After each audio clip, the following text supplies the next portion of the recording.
What do fish mean in the Bible? Hi, I'm Marc Brown, pastor of Fort Hill United Methodist Church.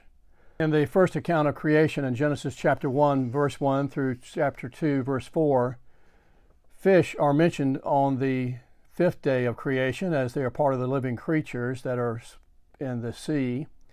And on the sixth day, fish are named in particular as humankind is given responsibility for the creation, for God's creation.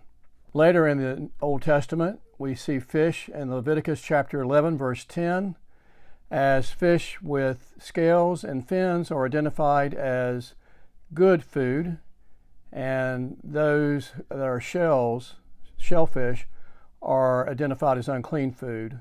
Later in the Old Testament, there is the story of Jonah and of God creating a great fish, as Jonah the prophet refused to go to Nineveh, and God created a fish to swallow up Jonah and to help change his mind so he would go back to Nineveh.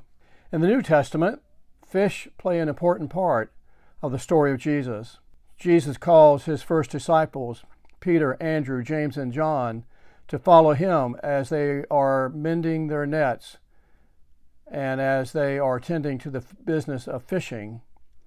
And as he calls them, Jesus says, "Follow me, and I will make you fish for people."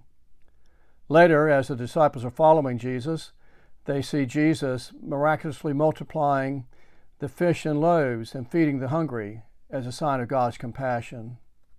At the end of the 21st chapter of the Gospel of John, the resurrected Jesus, the resurrected Christ, instructs the disciples who have been fishing all night long and not catching anything to cast their nets on the right side of the boat.